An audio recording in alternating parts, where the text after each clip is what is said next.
अस्सलाम वालेकुम।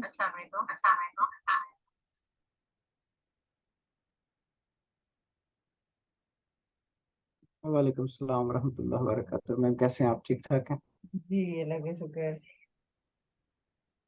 जी नसीम भाई, आपने कहा था कि मैं कुछ गौर व फिक्र करूंगा और फिर आपको जवाब दूंगा। आपके क्या बना और है समझ का? हाँ जी, मैंने अपने दोस्त, दोनों मेरे दोस्त हैं आलिम, मेरे कॉलेज में ही हैं। अच्छा। उनसे भी मैंने किया था इसके बारे में। तो मिक्स व्यूज थे, क्लैरिटी नहीं आई इस चीज हम्म। के साथ ना। कुछ तो इस चीज पे चले जाते हैं बगैर लॉजिक के कि ये फिर भी इबादत में आ जाते हैं। तो मैंने कहा, जब आप इबादत, मामलात और फिर अकायद को तीन मुख्तलिफ कैटेगरीज में डिवाइड करते हैं तो फिर मिक्स कैसे हो जाते हैं ये? इस बात का जवाब नहीं है। कायद का तो चले वो रह जाता है अलहदा, अच्छा। इबादत और मामलात पर मिक्स हो जाते हैं, हम्म। एक ही स्टेज में चले जाते हैं। ठीक है। अच्छा, आपके नजदीक इसमें क्या फर्क है? जो मामलात हैं और इबादात हैं, इसमें आपने मेरा ख्याल है वो तकसीम कर रहे होंगे ना, कि इबादत में नमाज, रोजा, ज़कात, हज, इस तरह की चीजें आप ले रहे हैं, और मामलात में बाकी सारे जो जिनको हम हकूकुल इबाद भी कहते हैं, आप इस तरह से हकूक़ुल तकसीम कर। इबाद, हाँ, मैं जो इबादत थी वो खालिस्तान जो हमारी क्या उसको कहते हैं, कन्वेंशंस हैं, जिस तरह जी। की ट्रेडिशंस हैं, जो खुदा और इंसान का जाती सा मामला है, मैं उसको लेता हूँ।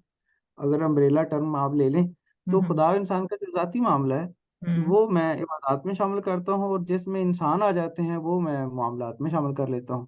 ठीक है। ठीक है। नो डाउट उसमें एक जो मजहबी एलिमेंट है, जो सब हम जवाब दे हैं, किसी ना किसी को तो हम जवाब दे हैं ना हर चीज को करने में। हम्म। तो वो तो मालिक के सामने हम जवाब दें जो भी हम करते हैं। हम्म। लेकिन वो आएगा मामलात में, उसमें पकड़ दकड़ जो भी है, अगर हम्म। निज़ाम जिंदगी में ऐसा कोई निज़ाम वज़ा नहीं है जो उसको पनिश कर सके, बुरी बात को और अच्छाई को रिवार्ड कर सके, हम्म। तो फिर इस दुनिया में तो शायद होता हो, अगर आदत हो, अल्लाह का ये मामूल हो, तो इतने बुरे लोग फिर किस तरह जिंदगी आराम से बसर करें, अगर ये अल्लाह की आदत हो तो। कुछ किसी जगहों पे अल्लाह ऐसे पकड़ भी आ जाती है लोगों को इन मामलात की वजह से, लेकिन अमूमी तौर पे ये मामला फिर पेंडिंग हो जाता है आखिरत पे। मेरा इस तरह का ख्याल है। आ, मैं इसमें लेकिन थोड़ा सा समझ नहीं पाई। अगर मैं एक सवाल करूं कि जी जी। मुझे, यानी आपके ख्याल, मुझे चले अगर ये बताएं कि आप जिस तरह से परसीव कर रहे हैं, उसमें ये जो मामलात हैं और इबादत हैं जो आपके जहन में तस्वुर है, आपके ख्याल में ये इन दोनों के लिए हम अकाउंटेबल हैं? जी हैं, ठीक है। अकाउंटेबल दोनों के लिए हैं। अच्छा, अकाउंटेबल दोनों के लिए, ठीक है। सही है। तो यानी कि और अकाउंटेबिलिटी इस तरह से होगी, मसलन अगर आपने नमाज इशा को अदा कर लिया है, तो आप इसको ज़ाहिर इबादत कंसिडर करेंगे। जी जी। ठीक है। अच्छा, और अगर इसके बाद घर में बैठ के कोई इशू के ऊपर बात हो जाती है, कोई खुदा ना खास्ता कोई बेगम की तबीयत खराब हो जाती है, उसे हॉस्पिटल लेके जाना पड़ जाता है, या फिर घर में कोई रिश्तेदारों से मुतल्लिक कोई मसला है जो आप बैठ के अपनी बेगम के साथ, बच्चों से डिस्कस करना शुरू हो गए हैं और उसका हल निकालना शुरू हो गए हैं। ठीक है, नमाज को अब आपने छोड़ दिया, नमाज खत्म कर ली या छोड़ दिया, अब आप वहां आ गए। अब इसको आप क्या कहेंगे? मेरे ये मामला तो होंगे, लेकिन जो मेरा अकायद का इम्प्लीमेंटेशन होगी ना, जो इबादत का जो असर और रसूख होगा, जो उनका नतायज होगा, इबादत का कोई मकसद है ना, जी जी जी। उसका कोई अमली जिंदगी में मकसद है, वैसे तो सिर्फ इबादत के लिए नहीं है। हम्म। उनकी जो एप्लीकेशन है ना, जी। जो इबादत से मुराद होगा, जैसे नमाज से एक एलिमेंट तो ये भी है कि खुदा का अदराक है कि मुझे खुदा देख रहा है, मेरे हर अमल को देख रहा है, और उसकी रजा के लिए हम कर रहे हैं। तो ये बाकी जो इंसानी आ जाएंगे, तो हुकूक इबाद हो जाएंगे, मेरी इम्प्लीमेंटेशन उस नजरिए की यहाँ होनी शुरू हो जाएगी। ठीक है। ठीक है, सही, ठीक है। बिल्कुल सही है। ठीक है। तो ये बिल्कुल बस इसमें यानी कि मुझे बस सिर्फ यही क्लैरिटी चाहिए थी, और उसके मुताबिक यही बात सामने आई है कि अकाउंटेबल हम सारी चीजों के लिए, टैगिंग आप चले उसमें, जिसे अगर फर्क करना चाहते हैं फर्क कर लें, इस तरह से समझते हैं इस तरह समझ लें। तो लेकिन ये है कि जैसे इसको हम इसको ऐसे समझ सकते हैं कि अगर हम नबी वासब ने फरमाया ना कि अगर तुम अपने घर वालों के लिए के मुंह में एक लुकमे का भी इंतजाम करते हो तो वो भी इबादत है। और तो और अगर तुम शब गुजारते हो अपनी बीवी के साथ तो ये भी इबादत है। तो लोगों ने कहा ये कैसे, ये कैसे इबादत है? तो जी नबी वसल्लम ने कहा कि क्या ऐसा नहीं है कि तुम हराम तरीके से बच के हलाल तरीके पे अमल करते हो, हराम को छोड़कर हलाल को अपनाते हो? तो कहा ऐसा तो है। तो ये वो तसव्वुर था कि जब जब हम खुदा की अतात बजा लाते हैं तो इसका मतलब क्या है कि हम हर उस लम्हे में इबादत में इन्वॉल्व होते हैं, या हमारा वो हर लम्हा इबादत कंसिडर होता है। ठीक है। तो अब आप इसकी तकसीम हुकूकल अल्लाह कहें, हुकूकल इबाद कहें, इससे मेरा ख्याल है कि शायद ज्यादा फर्क नहीं पड़ता है। जिस तरह आपको अंडरस्टैंड, जिस तरह आपको इजी है वो तो आप उस तरह बना सकते हैं तकसीम। द मेन पॉइंट कि हम इसके लिए अकाउंटेबल हैं, और हमें अगर हम खुदा की मर्जी के मुताबिक ये नहीं करते तो हम ज़ाहिर इसके लिए अकाउंटेबल हैं। जी बिल्कुल। सही। ठीक है जी। अच्छा, तो पिछली इहदिना सिरातल मुस्तकीम से मुतल्लिक कोई अगर बात करना चाहे तो एक आध स्लाइड मेरा ख्याल है उसकी शायद रहती थी, लेकिन आज हमें नया टॉपिक स्टार्ट करने से पहले एक बस उसके हवाले से चाहूंगी कि उस पर हम थोड़ी सी रिफ्लेक्टिव थिंकिंग कर लें, इहदिना सिरातल मुस्तकीम पर। जी जी करें। जी, कौन बताना चाहेगा? मैं कुछ क्वेश्चंस कर लेती हूँ। बिल्कुल सही है, करें बस। ठीक है। जी शाहिद साहब से पूछ लें, फिर फारूक आप बता दें कि एक क्वेश्चन हमने लास्ट टाइम लिया था सेशन में कि हमें जिंदगी में क्या मुश्किलात दरपेश हैं। कोई ऐसी मुश्किल, हमें जिंदगी में क्या मुश्किलात दरपेश हैं? जी। जी फारूक। जी अस्सलाम वालेकुम। वालेकुम सलाम। नहीं, इस बेसिकली लास्ट टाइम तो बहरहाल इबादत के बारे में ही था हाँ कि इबादत का मफहूम। ठीक है, मैं अभी आप और 2 मिनट के लिए इमेजिन कीजिए मैंने आपसे दोबारा एक सवाल किया है। आप 2 मिनट के लिए गौर कीजिए अपने एक दिन पे या पिछले एक हफ्ते पे, और कोई सोचिए कि एक कोई मुश्किल हो जिसने आपको परेशान किया हो, एक चैलेंज हो जो आपको दरपेश हो मुस्तकिल, कोई ऐसी चीज आ, आप लोग अपने जहन में सोचिए। अच्छा, आप कोई बेशक इस सोच के तरह जवाब दे दीजिए। का। अच्छा चलें, ठीक ठीक। हाँ 1 मिनट सोच लीजिए, क्योंकि बहुत इससे एक काम है जो भी हम इसके ऊपर सोचेंगे या करेंगे।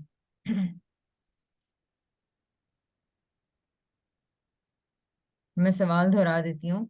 कोई भी एक ऐसी मुश्किल, कोई ऐसी परेशानी जो मुझे, कोई ऐसा चैलेंज जो मुझे पिछले एक हफ्ते से, एक महीने से दरपेश है, या जिसको मैं सॉल्व करना चाहता हूँ। पिछली दफा कुछ लोगों ने अपने शेयर किए थे। तो मैम मुझे तो दरपेश है। मैं दोबारा हम्म। शेयर कर दूं, पता नहीं मैंने शेयर किया था कि नहीं। हम्म, आपने अच्छा ना, किया। मैं English access micro scholarship programme जो यूएस एम्बेसी है उसके थ्रू प्रोग्राम के साथ मैं वर्क कर रहा हूँ, हम्म। एसोसिएशन के साथ। अच्छा। वो जून में हमारा प्रोग्राम मुकम्मल हो जाना है। हम्म। तो लास्ट टाइम, अभी ना मेरा यूनिवर्सिटी का सेमेस्टर मुकम्मल हो गया है, हम्म। और ये 17 से वो नया सेमेस्टर स्टार्ट हो रहा है। तो इस 17 से पहले मुझे, मेरे डीन ने, मैं गया मिलने के लिए गया, तो मैंने कहा सर जी अगले तो 2 सेमेस्टर्स आ रहे हैं ना। हम्म। मेरे पास क्लासेस थी, तो वो मेरे स्पेशल सब्जेक्ट्स हैं। एक पीएनपी है, फोनेटिक्स एंड फोनोलॉजी है, हम्म। और पीटरोलॉजी है। वो दूसरा जो है कम्युनिकेशन स्किल्स है। अच्छा। तो कहते हैं सॉरी सर, हम आपको इस दफ़ा एंटरटेन नहीं करेंगे। मैंने कहा वो क्यों सर, मेरा रिजल्ट तो बड़ा ज़बरदस्त रहा है। कहते हम्म। हैं जी वो इसलिए कि आप कॉलेज से लेट फ्री होते हैं, तो हम 2 बजे तक क्लासेस ना मुकम्मल करना चाहते हैं। और मेरे ख्याल के मुताबिक, ये मेरी जाती राय है, क्योंकि ऐसा कभी हुआ नहीं है, वो 4:30 या 4 बजे से पहले क्लास कभी भी वो यूनिवर्सिटी की पूरी नहीं होती। हम्म। वो 4 बजे तक जाती हैं। मुझे ऐसे लग रहा है मुझे टरका रहे हैं ना, वो ऐसे कर रहे हैं। हम्म। तो मैं भी उस वक्त परेशान था कि ये देखें, अच्छी खासी इनकम आ रही थी, हम्म। और जो मेरा लैंग्वेज का प्रोग्राम है एम्बेसी के साथ, वो भी जून में मुकम्मल हो जाना है। हम्म। यहाँ से भी मैं फ्री, वहां से भी मैं फ्री, तो मेरे 2 लॉस हो जाएंगे। ये मैं अच्छा खासा परेशान है इसके बिल्कुल मामले में। बिल्कुल, ये बिल्कुल आई कैन अंडरस्टैंड। हाँ, बिल्कुल सही तो बात है। उसी ठीक। मैंने अपने दोस्त से बात की, जैसे मैंने आपके आलिम है वो, हम्म। डॉक्टर है, तो हम्म। उसने कहा मैंने तो यार कभी किसी से नहीं कहा, ना मेरा दिल करता है, राज़िक मालिक है तो खामखा परेशान होने वाली कौन सी बात है। तो मैंने, मेरे जहन में ख्याल आया कि वाकई यार ये तो मेरी एक कमी है कि मैं अपने मालिक से ही बात करूं। अच्छा, फिर मैंने भी दुआ की, अल्लाह ने मेरे दिल को तकवीत भी दी, सुकून भी दिया। तो ठीक। इस तरह हल तो नहीं भी हुआ, लेकिन इस तरीके से ना मुझे सुकून हम्म। आ गया। ठीक है, बिल्कुल सही। हाँ, इसके ऊपर अभी हम बात करते हैं। ठीक है। ओके, आपसे आपके सवाल से ही स्टार्ट कर लेते हैं फिर। अब मैं इनवाइट करती हूँ आपके फेलो पार्टिसिपेंट्स को। फारूक, आपके ख्याल में जो प्रोफेसर नसीमुल्लाह कह रहे हैं, ये सिचुएशन दरपेश अगर एक इंसान को आए, तो हम हमारा पहला रवैया हम क्या अडॉप्ट कर सकते हैं?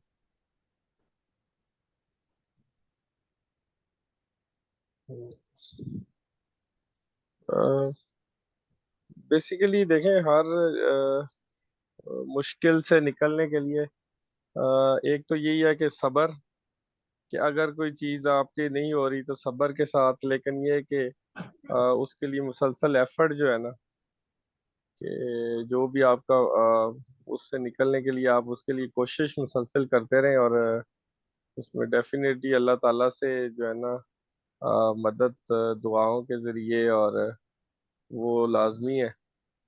और लेकिन उसके लिए जब तक आप खुद असबाब इख्तियार नहीं करेंगे तो उस मुश्किल से निकलना बड़ा मुश्किल हो जाएगा। अच्छा, यानी आपने दो स्टेप्स सजेस्ट किए हैं। हाँ जी। अच्छा जी, शाहिद साहब, जैसा आप सजेस्ट करेंगे, आपके ख्याल में अगर ये सिचुएशन दरपेश आती है, तो आपका रवैया क्या होता है, या आप क्या रवैया आप सोचेंगे? हाँ, अस्सलाम वालेकुम। वालेकुम जी सलाम। मैम, मैं तो डेफिनेटली अल्लाह ताला के भी आगे मैं अपनी रिक्वेस्ट रखूंगा, सिद्ध के दिल से ये दुआ करूंगा हम्म। कि ये मैं काम करना चाहता हूँ या ये मेरे साथ प्रॉब्लम है, तो इसमें मुझे मेरे लिए को बेहतर रहनुमाई आप मुझे बेहतर रास्ता दिखाएं, और इस सिलसिले में जो बेहतर हो सकेगा वो मैं एफर्ट करूंगा। तो उसी इस तरह से ही मैं और तमाम जो है मेरे रिसोर्सेज जो कि मुझे उस सिलसिले में करने चाहिए वो मैं करूंगा। तो और पूरा यकीन अल्लाह पे रखते हुए कि हम्म। मेरा हल, मुश्किल के हल से निकलूंगा इंशाल्लाह। तो वो मैं यकीनन निकलूंगा, और मेरे इसी तरह के मसाइल मेरे साथ पेश आते रहे, और मैं तो अपनी रिक्वेस्ट अल्लाह ताला के आगे रख देता हूँ हर दफा ही कि हम्म। ये मेरा मसला है, और आप मुझे, मैं जो बेहतर रास्ता है वो मुझे दिखाएं और उस पर मुझे चलाएं, ठीक है। तो अच्छा हो जाता है मेरे साथ। और अभी इस आपने जो पहले क्वेश्चन किया कि इस हफ्ते में या इस महीने में क्या जी। मुश्किलात दरपेश, तो उस सिलसिले में मैं ये कहना चाहूंगा कि इस महीने में खास तौर पर ये रमजान का महीना, मेरे डे फर्स्ट से यही कोशिश रही है कि रमजान की जो बरक़ात हैं या उससे जो मैक्सिमम फायदा उठाया जा सकता है तो वो मैं उठाऊं, और बेहतर अपने आप को बेहतर से बेहतर बनाऊं, इबादत के लिए भी उनको भी इनहेंस करूं, कि जितनी ज्यादा मैं कर जो रूटीन में नहीं कर पाता इन दिनों में मैं ज्यादा से ज्यादा करूं। तो यही बेसिक मेरा चैलेंज था, और उसकी तरफ ही मैं कोशिश कर रहा हूँ, गो के मैं फिर भी उससे सेटिस्फाई नहीं हो पा रहा, उस लेवल को नहीं पहुंच पा रहा, यानी अपने आप को खुद नहीं मुतमिन कर पा रहा कि मैं वो उस तरह से नहीं कर पा रहा जितना मुझे करना। यही आजकल बेसिक मेरा चैलेंज मैं मेरे साथ दरपेश है। बना हुआ है। तो ओके। उसी पे ही आजकल चलने की कोशिश की जा रही है। अच्छा, इस पे तो मैं आपसे भी कुछ बात करना चाहूंगी। अच्छा, नसीम भाई, मेरा ये ख्याल है, बहुत शुक्रिया आप लोगों की राय देने के लिए, कि ये एक बहुत बड़ी एक मुश्किल है जिसको बड़ी आसानी से आपने समझ लिया कि ये एक मुझे अब जिंदगी में एक चैलेंज दरपेश है। एक सेकेंड, ये थोड़ा सा शोर आ रहा है। हम्म। तो अब इस सिलसिले में किया क्या जा सकता है? पहली चीज हमने ये देखनी है कि जब हम एक बिलीवर अगर हैं, एक मुसलमान की जगह पर खड़े हैं, तो जाहिर है कि सबसे पहले जहन में ये तस्वर आएगा ना, कि क्यों ये ये क्या है, सूरत हाल का जायजा लीजिए। ये सूरत हाल क्यों है, क्यों पेश आई होगी? तो आप थोड़ी देर के लिए सोचिए, और अब आप भी जो शायद साहब आप भी सोचिए, फारूक आप भी, अभी आप जिन्होंने गुल बादशाह साहब ने ज्वाइन किया, आप सवाल मैं दोहराती हूँ कि अब जब अगला सवाल पे चलते हैं, पहला सवाल हम कर चुके हैं कि मुश्किल क्या दरपेश है, चैलेंज क्या दरपेश है। सेकंड पॉइंट कि अब आप ये सोचिए इसका हमने एक हल निकालना है ना, और इस तरह निकालना है कि हम एक मोमिन की जगह पर आ सकें। जाहिर है तभी हम कुछ सीखने के लिए अपने आप को तैयार करते हैं। तो मैं आपसे सेकंड क्वेश्चन ये पूछूंगी कि आपका क्या ख्याल है, क्या समझते हैं ये चैलेंज आपको क्यों दरपेश हुआ होगा, ये मुश्किल क्यों आई होगी, इसके बारे में आप लोगों का क्या तस्वर आपके ज़हन में आता है?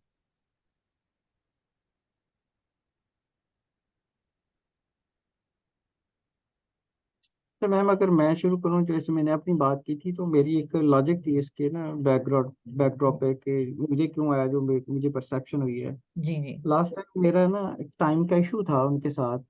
ये मेरा ट्यूसडे वेडनेसडे थर्सडे मेरी जो है ना बेसिक की क्लासें होती थी, ठीक एक्सेस है। की, वो उसी टाइम पे उन्होंने मेरा स्केड्यूल कर दिया था यूनिवर्सिटी की क्लासेस। मैंने उनसे रिक्वेस्ट टाइम एंड अगेन की थी कि मेरा चेंज कर दें, लेकिन वो चेंज नहीं कर रहे थे। फिर वो इनके जो हाई अप से, वो मेरे उनके साथ अच्छा रिलेशनशिप है। मैं उनसे अमूमी तौर पर मशवरा कर लेता हूँ। तो मैंने उनसे कहा, सर जनरली इस बात में ज़रा देखें मेरा फॉल्ट कहाँ आ रहा है, मुझे समझ नहीं आ रही, मैं रिक्वेस्ट कर रहा हूँ लेकिन वो मेरी बात मान नहीं रहे, आप मुझे थोड़ा सा गाइड कर दें। उन्होंने कहा सारी बात बताएं। मैंने सारी बात बताई। उन्होंने मुझे पूछा कि कितना वो आपको यूनिवर्सिटी जो दूसरी है पे कर रही है, मैंने बताया। तो उन्होंने कहा मुझे समझ आ गई है कि ये जो हमारे डीन है ना, ये आपके साथ सही नहीं कर रहे, मैं इनसे खुद बात करता हूँ। मैंने कहा चलें सर ठीक है। हम्म। 2 दिन बाद उन्होंने मुझे डीन ने कॉल की, तो थोड़ा अनॉयड मूड था। आप किधर हैं? मैंने कहा सर मैं इधर फ्री हूँ, आप आ जाएं, आपकी वजह से हम बहुत परेशान हुए हैं। मैं चला गया। कौन से डे आपके फ्री है, मैंने बताया। कहते हैं चले कल आपसे बात करते हैं। कल मुझे उन्होंने नया स्केड्यूल दे दिया, और बहुत इजी स्केड्यूल था जो आसानी से पहले भी हो सकता था, बस हम्म। उन्होंने जानबूझ के नहीं किया। अब मुझे लगता है कि वो जो बैक में ये चीज चल रही थी, उन्होंने कहा कि इससे जान छुड़ाएं यार, क्या मुसीबत बनाई हुई है इसने। हाँ हाँ हाँ हाँ, बिल्कुल बिल्कुल, मुझे ठीक ऐसा है लगता ठीक। है शायद कोई और रीजन हो, ओके। लेकिन एप्लीकेशन ऐसे लगता है। हाँ, बज़ाहिर चीजों का ऐसे एनालिसिस किया जा सकता है। अच्छा ठीक है जी नसीम भाई, ये तो हो गया आपने जो अपनी इसका एक आपने जिसे कहते हैं ना दरायतन सूरत हाल का जायजा लेना, तो ये तो आपने और बिल्कुल होना चाहिए। मेरा ये ख्याल है कि हम सारे लोगों की ये अप्रोच होनी चाहिए, हम लोगों की, कि सबसे पहले मुश्किल क्यों आई।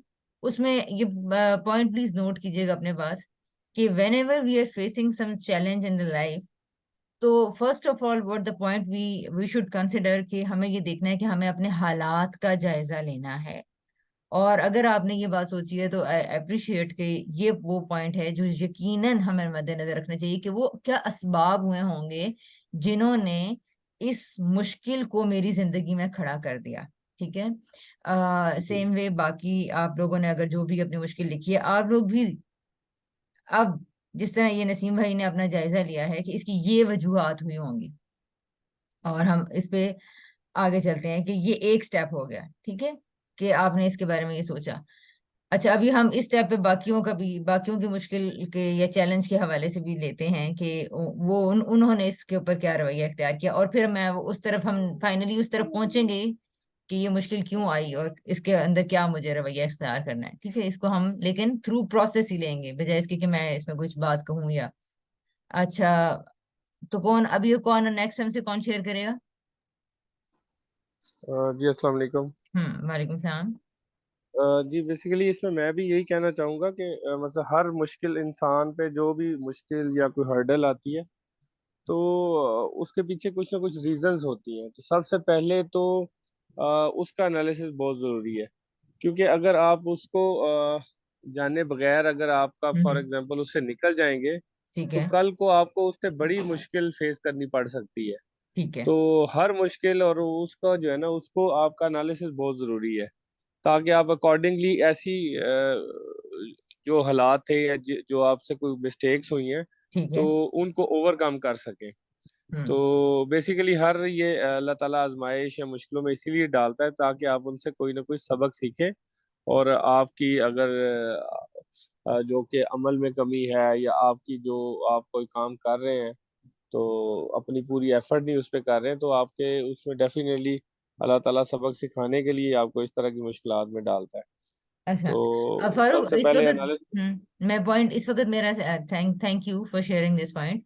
मैं दूसरा पॉइंट आपसे ये पूछना चाह रही थी कि अब मैं ये चाह रही थी कि हम सारे लोग अपने अपने अपनी लाइफ के बारे में रिफ्लेक्शन करें। तो मेरा क्वेश्चन ये है कि हम इस पे देखें कि आपका चैलेंज क्या है and what was your attitude towards that challenge. आपने उसके बारे में क्या सोचा? तो आप अपना चैलेंज पहले शेयर कर दीजिए और फिर उसके बाद बताइए कि आप आपके क्या समझते हैं कि ये मेरे ऊपर क्यों आया, ये मुश्किल क्यों आई। चैलेंज एक बड़ा इशू तो है घर के अंदर, वो बेसिकली हम्म। सिस्टर की वो सेटलमेंट वगैरह का। ठीक है। तो उसके पीछे भी काफी यानी कि लंबा जो क्या कहते हैं टाइम है, अरसा है, जो कि हम्म। अगर वो उसमें हम एक्टिवली पार्टिसिपेट करते तो शायद इस तरह के हालात ना होते ना। ठीक है। तो ठीक है। वो यानी ये आपने उसके ऊपर डेफिनेटली। जायजा भी ले दिया, एक जी एक जी जी चैलेंज जी जी दरपेश है और जायजा आपने ये लिया है कि हमें अपने रोल में एक्टिवली या जी विजनली जी कुछ बिल्कुल। चीजें प्ले करनी चाहिए थी। हाँ, करनी हम्म। चाहिए थी, जिसकी वजह से जो है ना ठीक हालात है। शायद इस तरीके से ना होते। ओके। तो बाकी आगे ये फ्यूचर की इसकी प्लानिंग यकीनन के लिए इसको डेफिनेटली। इसको यकीनन लिस्ट डाउन किया जा सकता है इसमें, जिस तरह अभी ये नसीम भाई ने उसका जायजा लिया ना। तो छोटा सा आप अपने नेक्स्ट कॉलम में ये लिख सकते हैं कि मसलन हम क्या क्या कर सकते थे। तो 3 से 4 पॉइंट्स आप अपने पास लिख ले सकते हैं सिचुएशन का जायजा बिल्कुल लेने के लिए कि ये मुश्किल आप क्या समझते हैं मेरे ऊपर क्यों आई होगी। ठीक है। ये अभी आप सही। इसको नेक्स्ट 1 आध मिनट में कर लीजिए, फिर हम इस पे आगे चलते हैं, नेक्स्ट स्टेप की तरफ भी फिर चलते हैं। अच्छा, आगे हैं जी शाहिद साहब, अब आप बताइए आप इस मुश्किल में क्यों मुब्तला हैं जिससे आप गुजर रहे हैं। मैं कुछ कोई ऐसी कोई खास मुश्किल तो अभी नहीं आई। बस चैलेंज के हवाले से ही बात करूंगा कि जो मैं चाह रहा था कि मैं अपनी जान को बेहतर तरीके से बनाने की कोशिश करूं। आपकी कोई आवाज थोड़ी चैलेंज के बारे में सबसे बबल कर, आपकी आवाज थोड़ी क्लियर नहीं है। आ रही है आवाज? अब सही आ रही है। हेलो। जी, अभी आ रही है? अच्छा। जी ठीक बस है। मैं आपसे ये चाह रहा था कि ऐसा कोई मुश्किल तो इन दिनों नहीं पेश आई। बस एक ही चैलेंज था जो मैंने आपसे अभी शेयर किया कि रमजान के हवाले से ही। जी। तो वो उसको मैं पूरे तरीके से मीट नहीं कर पा रहा। उसमें मैं अब यही समझ रहा था कि शायद उसमें मेरी कोई कहीं कमी है, कोई कमजोरी है, कोई जो दुनियावी लिहाज से एक्टिविटीज हैं उसको मैं उस तरह से कम नहीं कर पाया, वो उसी तरह से ही चल रही हैं। तो बस उसी को ही मीट करने के लिए मैं कोशिश में लगा हुआ था।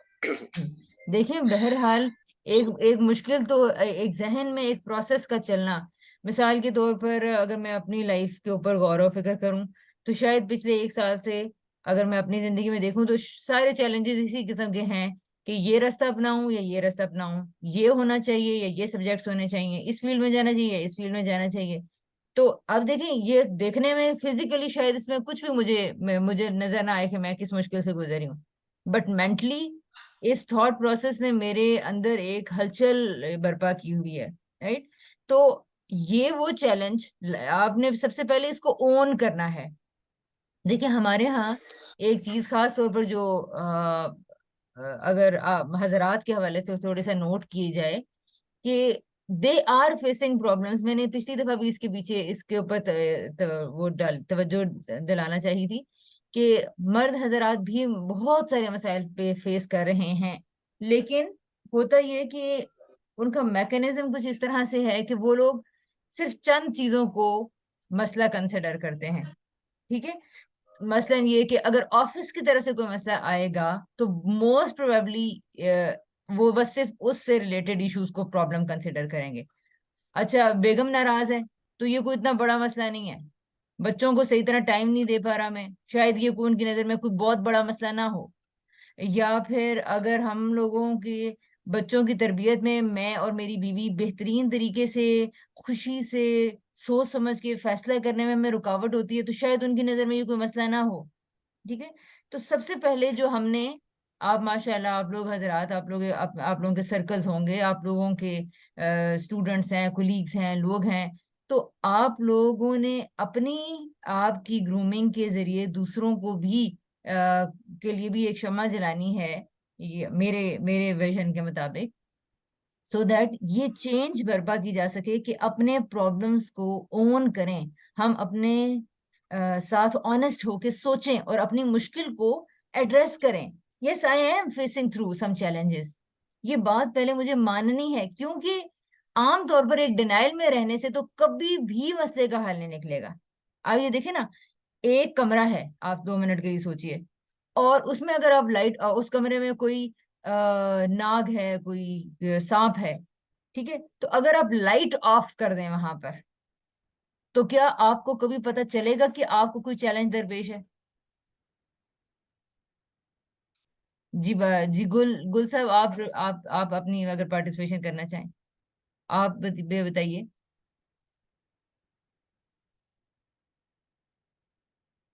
अच्छा, उसमें उनको कुछ माइक का इशू तो नहीं आपको हो रहा? आप पिछली दफा कुछ कह रहे थे कि, अच्छा, जी जी, शायद साहब आप बताइए।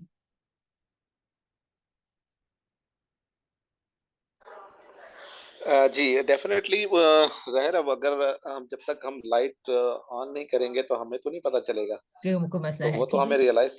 रियलाइज ही नहीं होगा, बिल्कुल सही। अच्छा, अब ये देखिए कि अब हम अगली बात आपसे मैं कहना चाहूंगी।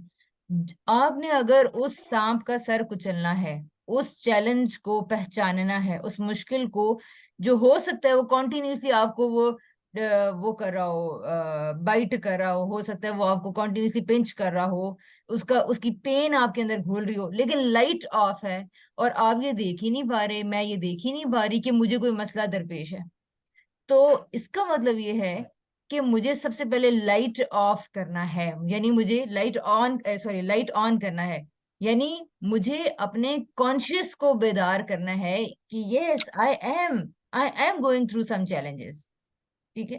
पहली जी चीज ये क्या होती है कि इसको को अपनी मुश्किल को ओन करने का, तो बड़ा, अब आते हैं आपकी मुश्किल की तरफ, ठीक है।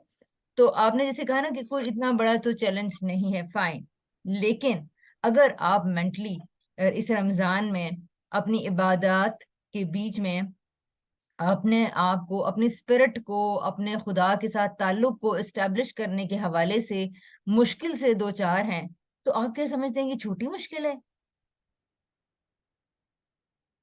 ना? नहीं, ये तो जी जी, ये बहुत बड़ा चैलेंज है, बहुत मुश्किल है, इसको इसी को राइट, तो रिजॉल्व करना है। इसी हमें चैलेंज को ही तो करना है दूर के, हम एग्जैक्टली, अगर उसको मीट एग्जैक्टली, कर। बिल्कुल बिल्कुल, यही मैं कहना चाह रही हूँ। तो पूरा ग्रेशियसली अपने चैलेंज को सबसे पहले हमने क्या करना है कि हम इस पैटर्न के ऊपर अगर आप रमजान के बाद भी कभी अपनी जिंदगी पे गौर करें, तो आप इस प्रोसीजर से गुजर के बेहतरी की तरफ जा सकेंगे और अपनी लाइफ में एक एलिवेशन ला सकेंगे।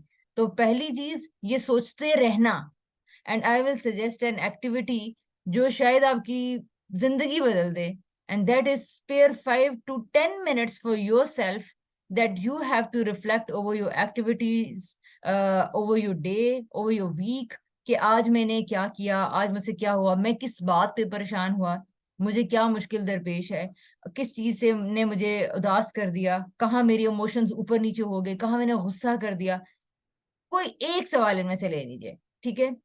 तो वो अपने पास लिख लीजिए, आपके पास एक छोटा छोटा डाटा आपके बारे में आना स्टार्ट हो जाएगा, बजाय इसके कि लोग हमारे ऊपर तनकीद करें कि तुम बड़े गुस्सीले हो और तुम बड़े केयरलेस हो। नहीं, आप खुद अपने बारे में डाटा कलेक्ट करना शुरू कीजिए, जिससे ये आपके साथ, अपनी जात के साथ कंपैशनेट होने का ही एक प्रोसीजर है कि आप अपने आप को वेटेज दे रहे हैं, अहमियत दे रहे हैं, और सिर्फ 5 मिनट या 10 मिनट अपने आप को दीजिए, ठीक है, जहां आपने ये मुश्किल लिखी। सेकेंड पॉइंट, हो सकता है कि आपका दिमाग आपको इस उसमें डाल दे कि नहीं नहीं, ये कोई इतना बड़ा मसला नहीं है। जैसे ही ये डिनाइल की थॉट्स आए, आपको इसे बाहर निकलना है, और आप ये कहें कि ये मेरी डायरी है, मेरे सिवा इस डायरी को कोई नहीं पढ़ा, मुझे कम से कम अपने आप से तो यार सच बोलना चाहिए, मैं कम से कम अपने आप को तो ये बताऊं कि कुछ तो है जो मुझे चुभ रहा है, कुछ तो है जो मुझे परेशान कर रहा है। तो फॉर एग्जाम्पल, जब मैंने ये एक्टिविटी स्टार्ट करने के लिए लोगों को शुरू शुरू में कहती हूँ, तो बाज खवातीन ये कहती हैं, और भी पार्टिसिपेंट्स, हमारी वर्कशॉप्स वगैरह भी जो चल रही हैं एक आध, तो कहते हैं कि नहीं कोई ऐसी मुश्किल हुई है, लेकिन वो कोई इतना बड़ा मसला नहीं है, या हमें टाइम ही नहीं मिला, या हमने सोचा ही नहीं। तो ये क्यों, ये रवैये क्यों आते हैं? या फिर सोचते हैं तो कहते हैं याद ही नहीं आता, तो कहते हैं हमें याद ही नहीं आता कि आज पूरे दिन में क्या हुआ था। तो मैंने कहा कि अगर आपके नजदीक अगर आपकी कुछ अहमियत है तो फिर भी आप अपने आप को 5 मिनट अपने साथ गुजारिए, 10 मिनट गुजारें अपने साथ। ये हो ये रहा होता है कि हमने अपने आप को, अपनी थॉट्स को डिनाई करते करते करते इतना पीछे ले गए हैं कि अब हमारी थॉट्स यकजा हो गए, हमारे सामने आती भी नहीं है। ठीक है, तो इसके बाद ही ये जो है ना अपने अपने प्रॉब्लम्स को ओन करने वाला स्टेप शुरू होगा। तो बिल्कुल इस बात से घबराना नहीं है कि ये मैं अगर मैं मुश्किल लिखूंगा। असल में होता क्या है कि दिमाग हमें लिखने में इसलिए भी नहीं देता क्योंकि फौरन वो आपके सामने ये बात आ जाती है कि इसका हल भी तो करना पड़ जाएगा। तो हम हल से घबराने के लिए प्रॉब्लम भी नहीं लिखते। इसको कहते हैं डिनायल मोड में रहना। ठीक है, और मेरा ये ख्याल है कि ये बहुत ज्यादा अहम चीज है जिसको हमने अपनी जिंदगी में सॉल्व करना है। So once you have written this point, तो अब आपके अंदर एक एक्सेप्टेंस आना शुरू हो जाएगी। जब आपके अंदर एक्सेप्टेंस आएगी तो आप यकीन करें आपकी कॉन्शियसनेस रेजिंग स्टार्ट हो जाएगी, जो आज का हमारा टॉपिक भी था। जब कॉन्शियसनेस स्टार्ट होती है लाइफ के अंदर, तो फिर एक नहीं, फिर छोटे छोटे बड़े बड़े काफी प्रॉब्लम्स और भी दिखने शुरू हो जाते हैं। उस सूरत हाल के अंदर भी अगेन मैं ये कहूंगी कि परेशान नहीं होना या घबराना नहीं है। अब ये करना है कि अच्छा मसाइल का हल भी निकालने की तरफ हम चलेंगे। So now again come to your point. आपने इसमें जो पॉइंट था वो ये था कि इस मुश्किल को एडमिट करना है, ऑन करना है। अब आते हैं इसके दूसरे क्वेश्चन की तरफ जो सारे लोगों से चल रहा था। आप क्या समझते हैं कि ये मसला आपको क्यों दरपेश आया? आपकी इस चैलेंज, ये आपको आजमाइश जो आपको परेशान कर रही हो, तो जाहिर है फिर आजमाइश तो हुई ना, तो ये आपको क्यों, आपके लगता है ख्याल में पेश आई?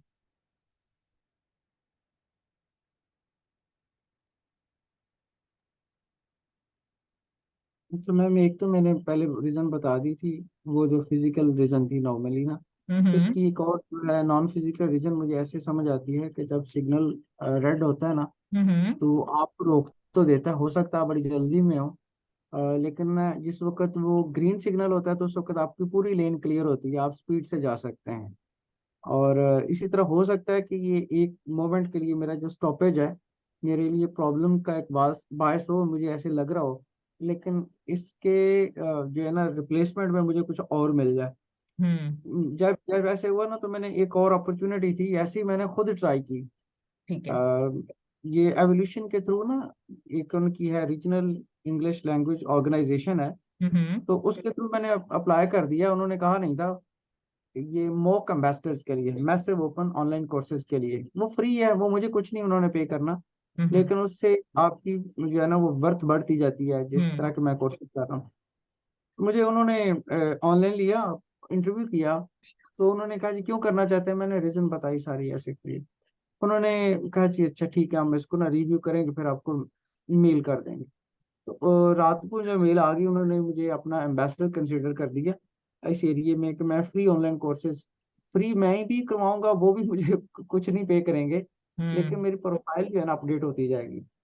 इन द लॉन्ग रन मुझे इससे बेनिफिट भी हो सकता है, अगर ना भी हो तो मेरी कंट्रीब्यूशन सोसाइटी की तरफ तो हो जाएगी। हम्म। हम्म। वक्ती तौर पे तो मुझे इससे ये हो जाए, तो हो सकता है फाइनेंशियली तो मुझे ना फायदा हो, हम्म। लेकिन और ये सारे फायदे यही नहीं होते, सिर्फ फायदा लेना भी तो नहीं होता, फायदा देना भी किसी जगह होता है। बिल्कुल, बहुत जी। अहम है, बहुत अहम है। ये सोच आना भी कितनी ब्लेसिंग है, कितनी बड़ी, कि क्या अब तक सिर्फ सोसाइटी से फायदे उठाने हैं या सोसाइटी की तरफ कंट्रीब्यूट करने की तरफ भी जाना है। वेल ठीक है जी। अच्छा, और ठीक है, मैं एक और पॉइंट तक भी चाह रही हूँ कि हमारा प्रोसेस पहुंचे। अ, और कोई शेयर करना चाहेगा, या फिर मैं उसकी तरफ चलूं कि आगे हम इसमें क्या हमारे सामने साथ हो सकता है सोच के अंदर? ओके। अच्छा, अब सेकंड स्टेप पे या थर्ड स्टेप पे आपने अपने पूरे हालात का जायजा लिया। शायद साहब आपके, मैं चाह रही हूँ क्योंकि आपका चैलेंज डिफरेंट है, तो मैं ये चाह रही हूँ कि आप इसको थोड़ा वजाहत दें, ताकि क्योंकि एक डिफरेंट टाइप की चैलेंज है ना, तो आप इसमें बताएं कि आप इसमें कैसे जायजा लेंगे कि ये मेरे ऊपर ये मुश्किल क्यों आई। आपने इसके बारे में क्या सोचा? मैम बस मैं तो यही सोच पाया हूँ कि शायद कोई ऐसी मसरूफियात जो ऑफिस की और ये दूसरी जो मुझे यहाँ पे नहीं कंप्लीट करने दे रही, मुझे जो मेरा जो एक चैलेंज है उसको नहीं कंप्लीट करने दे रही, तो वो उसमें यही है कि मैं समझ रहा हूँ कि इसमें मेरी कमजोरी है। अब मैं उसको यही सोच रहा हूँ कि वो कहाँ पे है और मैं उसको क्यों नहीं कर पा रहा, तो ये इसी पे थोड़ा सा मैं आजकल सोच रहा हूँ। और यानी आपको उसमें ये ऑफिस है में कि ज्यादा टाइम शायद भी करना पड़ रहा है? ऑफिस की मसरूफियात इतनी ज्यादा हो गई हैं, यानी 4 टाइम्स वो ज्यादा हो गई हैं नॉर्मल डे से, और आजकल तो बहुत ही ज्यादा हम्म। एडिशनल कुछ मसरूफियात हो गई हैं, और जो कि अनसीन किस्म की थी, वो पहले से नहीं थी मेरे प्लान में कि हम्म। शायद ये होगा। मैं तो अपने उस रूटीन के हिसाब से बेहतर समझ रहा था कि मैं कर लूंगा, लेकिन वो बहुत ज्यादा मतलब ठीक है। अचानक ही इस तरह से कुछ सडनली, फाइन। तो वो अब मुझे यही अब मैं सोच रहा हूँ कि ये मेरे साथ क्यों इस तरह से हुआ है, और हम्म। स्पेशली ये रमजान के महीने में जिसके लिए मैं पूरा प्लान कर रहा था हम्म। कि बहुत अच्छे तरीके से, लेकिन वो नहीं हो पाया या ठीक नहीं है। हो रहा। ठीक है। अच्छा देखिए शायद साहब, अगर आप अपने ऑफिस के मामलात को नहीं निपटाते सही तरीके से, या उसमें कुछ टास्क को छोड़ देते हैं, तो हो सकता है ऑफिस वालों को तो ना पता, बट चले, but what you will feel about that situation, अगर आप वहां से कोई फरार की राहें निकाल के यहाँ तक आप बैठ जाएं, तो आपको क्या लगता है कि आपके अंदर की फीलिंग क्या होगी?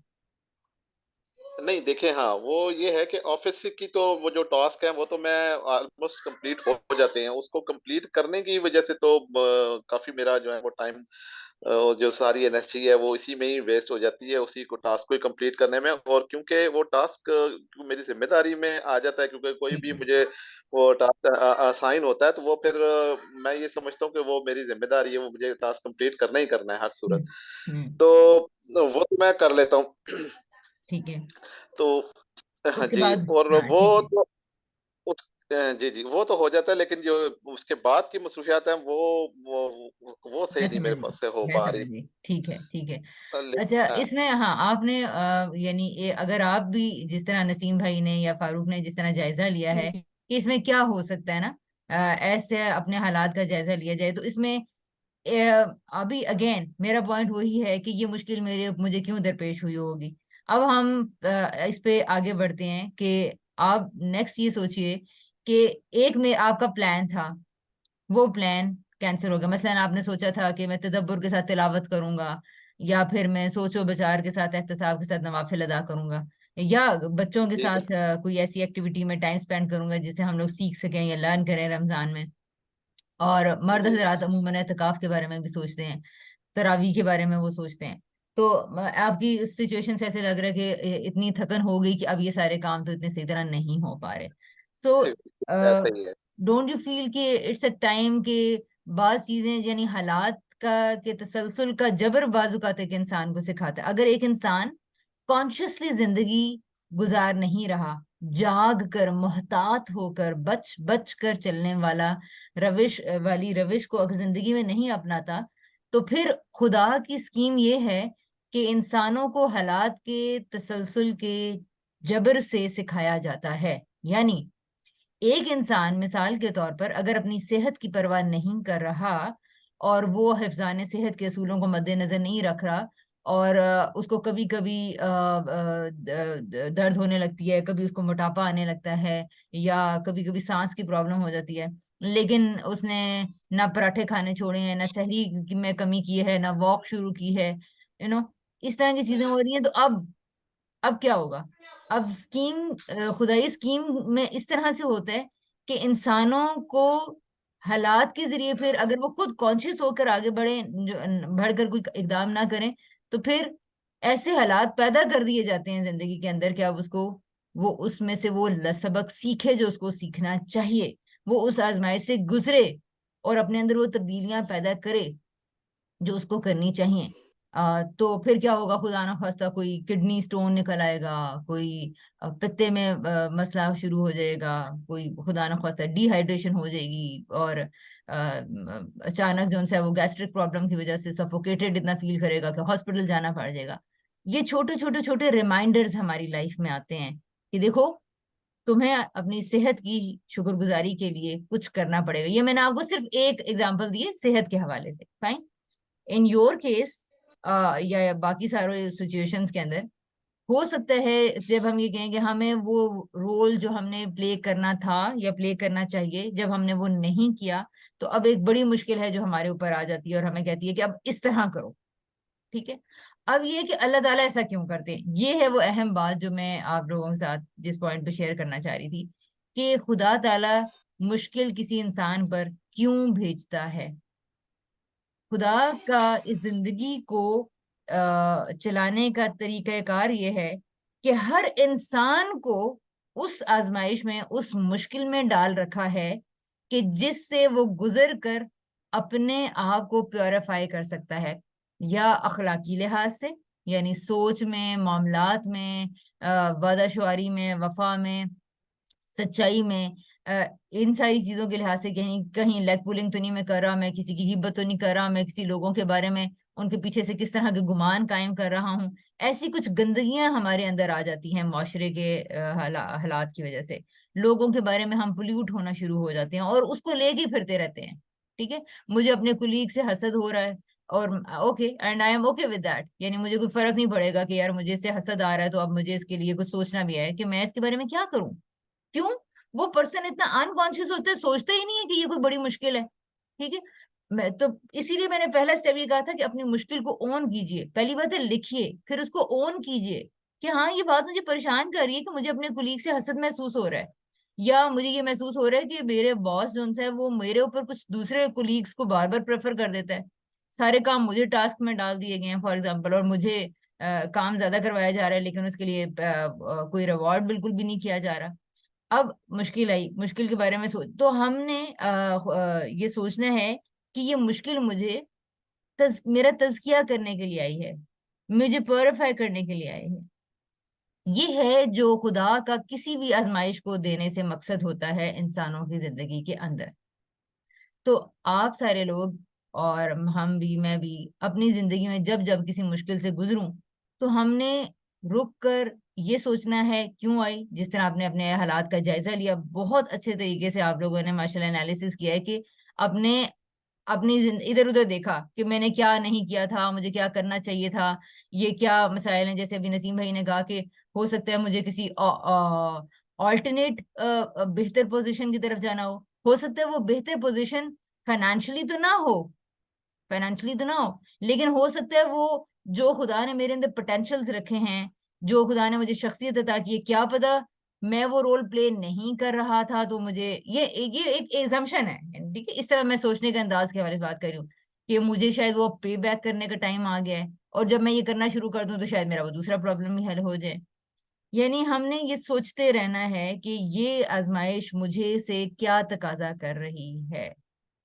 अब मैं दोबारा आपको दो दो तीन मिनट दूंगी, और खुदा की इस स्कीम को सामने रखते हुए कुरान में पाक में अगर आप आयात पढ़िए, तिलावत को तदब्बर से कीजिए, तो आप ये देखें कि जैसे ये है ना, सूरह अन्नाबा है, सूरह अन्नाजियात है, तो इनके अंदर क्या है कि आयात आप देखेंगे अल्लाह ताला वो कहते हैं ना, जैसे सूरह अन्नाजियात में है कि अंतुम अशद्दु खल्कन अमिस समाउ बनाहा रफअ समकहा फसव्वाहा व अग़तश लैलहा व अखरज ज़ुहाहा वल अर्द बअद ज़ालिका दहाहा अखरज मिनहा माअहा व मरआहा वल जिबाल अरसाहा मताअन लकुम व लिअनआमिकुम। और फिर आगे कहते हैं योमा योमाजिन योमाजिन क्या है, आयत में भूल गई हूँ। इधर जाअत तौमतुल कुबरा। ये सारी मैंने तुम्हें नेमतें अता की हैं, जमीन आसमान को बिछाया, जमीन को किया स्टेबल किया, तुम्हारे लिए पानी निकाला। अच्छा, ये सारी, और तुम्हारे लिए जमीन से ये चारे और ये चीजें निकाली, और ये सब तुम्हारे लिए नेमतें हैं। और उसके बाद अल्लाह ताला कहते हैं फिर वो दिन आ जाएगा जिस दिन ये सब खत्म हो जाएगा, एक बड़ी कयामत आ जाएगी। ये क्या कहना चाह रहे हैं बेसिकली अल्लाह ताला?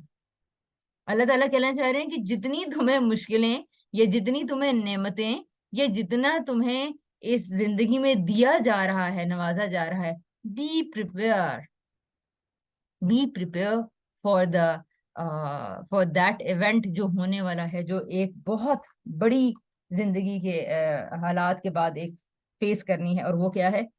कयामत की सूरत हाल। ठीक है। इसी तरह आप उसको पढ़ जाइए, सूरे अबस में देखिए, अगेन सूरे उसमें देखिए क्या है, सूरे तकवीर है, ठीक है। वहां पर क्या है कि सारी आपको देखेंगे कि अल्लाह ताला कह रहे हैं कि ये नेमतें हैं, जिस तरह सूरह अब्बस में भी आता है। इसी तरह की सारी के बारे में कह के इंसान को चाहिए कि फल यंजुरिल इंसानु इला तो आमी अन्ना सबबनल माअ सबा सुम्मा शक़क़नल अर्द शक़्क़ा फअंबतना फीहा अब्बा फअंबतना फीहा हब्बा व इनबा व क़ज़बा। ये सारी नेमतें बता रहे हैं, मैंने तुम्हारे लिए खाना निकाला, मैंने तुम्हारे लिए गेहूं और खाने की चीजें और जैतून और बागात और फलों के बागात निकाले और चारा निकाला। और फिर अगेन आगे कह रहे हैं मता अल्लकुम वली अनामिकुम, ये तुम्हारे लिए और तुम्हारे जानवरों के लिए क्या है, फायदे की चीजें हैं। अगेन आगे फाइजा जाअतिस सौखा, अगेन आगे कहते हैं एक दिन फिर क्या होगा कि ये सारी जिंदगी में जो तुम अवेल कर रहे हो ना, ये आ जाएगा, ये आ जाएगा। और वो एक वो लम्हे, वो मुलाकात की वो घड़ी है, वो कयामत का वो सिलसिला है जो तुम्हारे सामने तुम्हें दरपेश है। और फिर उसका नक्शा थोड़ा सा खींचा कि यौम यफिरुल मरउ मिन अखी व उम्मिही व अबी व साहिबतिही बनी लिकुल्लि इम्रिइन मिनहुम यौमइज़िन शअनुन युगनी। ये क्या है कि उस दिन तुम भागोगे अपने भाई से, अब भाई अपने भाई से भागेगा, माँ अपने बेटे से भागेगी, शौहर अपने बीवी से या बीवी अपने शौहर से भागेगी। और हर किसी के लिए उस दिन एक अजीब और गरीब हालत होगी। कुछ चेहरे उस दिन मुस्फिरा होंगे, कुछ मुस्कुराते होंगे, ववजूह यौमइज़िन अलैहा गबरा, और कुछ चेहरों पे गर्द होगा। और उलाइका हुमुल कफरतुल फजरा। यानी ये आप अगर कुरान की तिलावत कर रहे हैं तो आप ये देखें कि अल्लाह ताला जगह जगह पे इस तरह की आयतें आप देखेंगे जहां अल्लाह ताला आपको जमीन और आसमान की ब्लेसिंग्स, आपकी जिंदगी के बारे में, बड़ी बड़ी चीजों के बारे में बताएंगी। और फिर आगे क्या आएगा, तुम्हारी आजमाइश, तुम्हारी मेरे से मुलाकात, तुम्हें मेरे पास आना है। तो कुरान बेसिकली ये बता रहा है कि हम सारे लोग यहाँ लाइफ के अंदर एक एक पल के लिए जवाबदेह हैं। सो इस वक्त आज अगर आपने अपनी मुश्किलों को ही नोट ना किया, अब मुझे बताएं जरा, वो कौन सा इंसान है फिर वो उस मुश्किल को हल करने के बारे में सोचेगा? वो कौन सा इंसान है जो उस मुश्किल को हल करने के बारे में, अपने हालात के बारे में और अपने इर्द गिर्द माहौल के बारे में सोचेगा? फिर वो कौन सा इंसान है जो ये काम करने ये कहीं सोचेगा कि इस मुश्किल ने मुझे क्या सिखाना था, मैं किस मकसद के लिए प्रिपेयर किया जा रहा हूँ? ये सारी निजाम, ये सारा कायनात, वो दूसरे ऑफिस के लोग, वो यूनिवर्सिटी के मेंबर्स, मेरे ऑफिस के मामलात अचानक जो मेरे ऊपर आ गए हैं, ये मेरे घर के इर्द उधर के जो हालात मेरे ऊपर आ गए, इन सब के ऊपर किसी को इख्तियार हासिल था और उसके बावजूद उसने ये सिचुएशन मेरी जिंदगी में डाल दी है। तो अब मुझे बताएं, अगर मैंने ये ना सोचा तो फिर मैं कैसी जिंदगी गुजार रहा हूँ, है ना? सो डोंट यू थिंक कि हमें ये पर्सपेक्टिव अपनी जिंदगी के घंटे घंटे में शामिल करना चाहिए? और अगर मैं ये शामिल नहीं करता, फाइन, रिस्क क्या है? अभी जैसे ये जो मैंने आयत पढ़ी है कि फिर जैसे अल्लाह ताला कहते हैं कुछ चेहरे बड़े मुस्कुराते हुए और बड़े खुश होंगे, तो आए का तुम वजूह यौमइज़िन मुस्फिरा वाहिका तुम मुस्तबशिरा। नहीं, आगे अल्लाह ताला कहते हैं और भी कुछ चेहरे होंगे, व वजूह यौमइज़िन अलैहा गबरा, कुछ चेहरे उस दिन गुबार आलूद होंगे, तरहकुहा क़तरा, स्याही उनके ऊपर छा रही होगी। ठीक है। तो ओके, मुझे इन्हीं दो ऑप्शंस में से एक ऑप्शन में मैं भी फेस करूंगा वहां पर। सो अगर हम इस मुलाकात के दिन को निकाल देते हैं, फिर जो मर्जी है कीजिए, चाहे मसला ढूंढना है, चाहे मसला लिखना है, नहीं लिखना, फाइन, चलता रहेगा, चलने दें उसको। उन इंसानों के लिए जो कॉन्शियस नहीं होते, उनको फिर हालात की मुश्किलें, उनके ऊपर ताबड़तोड़ हमले डाले जाते हैं कि यार वो सीखो, खुदा तुमसे चाहता है कि सीखो, तुम उसके अच्छे बंदे हो, वो तुम्हारी अच्छाइयों को निकलवाना चाहता है तुम्हारे अंदर से, तुम्हारी यानी निकलवाना चाहता है यानी बाहर लाना चाहता है। वो आपके पोटेंशियल्स को, आपकी अच्छाइयों को बाहर ले आकर चाहता है कि आप पहले से बेहतर इंसान बनकर निकलें इस मुश्किल से।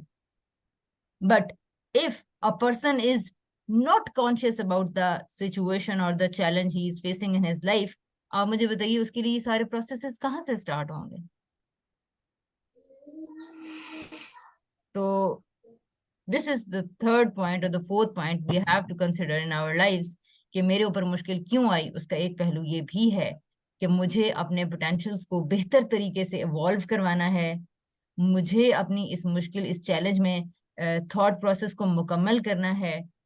ठीक है, तो शाहिद साहब आप ये सोचिए कि जिस चैलेंज के अंदर से आप गुजर रहे हैं, ऑफिस और घर के मामलात में, वो क्या बैलेंसेस हैं जो आप, वो क्या नई अप्रोच है जो सोच सोच सोच कर आप, बजाय इसके कि ऑफिस वालों की बैशिंग शुरू कर दी जाए, ये भी ऑप्शन है, बजाय इसके कि रिक्वेस्ट की जाए जी ये मेरे से काम हटाएं, मुझसे हो नहीं रहा, आप अपनी नौकरी छोड़ दें और मसल्ला पकड़ के ऑफिस में, मस्जिद में बैठ जाएं, सारी ऑप्शंस हैं।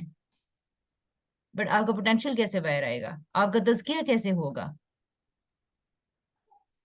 तज़किया मीन्स यानी कि तमाम अलाइशों का मेरे अंदर से निकल जाना और अच्छी खूबियों की मेरे अंदर नशोनुमा होना, ये वो प्रोसेस है जो मुझे अटेन करना है, क्योंकि अल्लाह ताला ने बेसिकली पूरी जिंदगी का मकसद, because today we are having our last session, because next Friday is very unexpected, unpredictable है, पता नहीं ईद होगी या चांद रात होगी, और मेरा नहीं ख्याल कि शायद उसमें फिर आप लोगों की भी मसरूफियात शायद हों।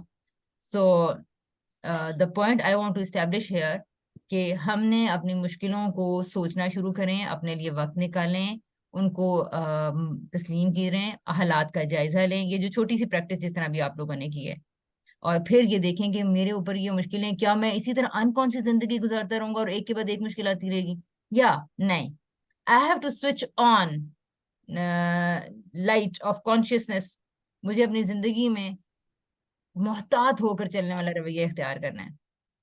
दोनों ऑप्शन आपके पास हैं। ठीक है, अब आप लोग फरमाइए कि आपको, क्या आपने अंडरस्टैंड किया, और अब आप अपनी जो मुश्किलात में से जो हम एक्टिविटी कर रहे थे, इसके बारे में अगर मजीद सोचेंगे तो क्या कहना चाहेंगे, या क्या चीज़ आपको समझ में आई है, जो आपकी अंडरस्टैंडिंग आपको समझ में आई है ना, वो मुझसे शेयर कीजिए, सो दैट अगर कोई मुश्किल है तो हम उसको यहीं एड्रेस करें। मैम, गुल बादशाह, जी। मैं एक और जो आजमाइश की आपने बात की, सूरह बकरा की जो आयत है, वलनब्लुवन्नकुम बिशैइन मिनल खौफि वल जुइ व नक्सिन मिनल अमवालि वल अनफुसि वस्समरात वबश्शिरिस साबिरीन, जी। वो भी मैं ऐड करना चाह रहा था, वो उसमें नहीं हुई, जो मेरे ख्याल में बहुत खूबसूरत तरीके से जो है ना, वो सारी आजमाइशों को उसमें बयान किया गया है कि हम आपको हर एक चीज़ में से जो है ना वो आजमाइश में से डालेंगे, और जो सब्र करेंगे वो जो है ना वो कामयाब है। तो मैं एक आयत आजमाइश के हवाले से जो है ना इसमें वो ऐड करना चाह रहा था। ठीक है, ठीक है, बिल्कुल, वो तो ऐसा कोई भी हर आयत, हर सफ़ा ही कुरान पाक का नबी पाक सल्लल्लाहु अलैहि वसल्लम की वो सरगुज़िश सुना रहा है कि जब एक चैलेंज आया तो लोगों के रिस्पॉन्सेज क्या थे, और उसी में ये आयत भी आती है कि लोगों को इस तरह और इस तरह इस तरह आजमाया जाएगा, और लेकिन खुशखबरी किसके लिए है, जो अपने हक मौकफ पे, राइट मौकफ पे कायम रहेंगे, साबित कदमी से उसके ऊपर चलेंगे, और खुदा के ऊपर ईमान उनका डगमगाएगा नहीं। साबित होना क्या है, साबित कदम होना क्या है, हम तो बस सब्र को जी शायद साहब, अगर आपकी मजबूरी है तो यू कैन लीव, जाहिर है आपको देखना है तो आप जाहिर उसमें देख सकते हैं।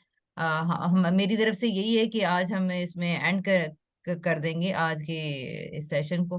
तो मैं शुक्रिया कहूंगी आप लोगों के ज्वाइन करने का, आप, और जाहिर है इसमें यही साथ में कहूंगी कि सीखते रहिए, इसमें आगे भी बढ़ते रहिए लाइफ में। अच्छा, तो जी गुल साहब, ये वाला पॉइंट कि हमें अपने जिंदगी के अंदर जो सबर का पहलू कह दीजिए, सबर करो सबर करो, और सबर को ज्यादा से ज्यादा किस तरह किया जाता है, बर्दाश्त करते रहो, ये सबर नहीं है कि बर्दाश्त करते रहें और चुप करके सहते रहे, नहीं, सबर का मतलब ये है कि हम दुरुस्त मौकफ पर कायम रहें, साबित कदमी अख्तियार करें।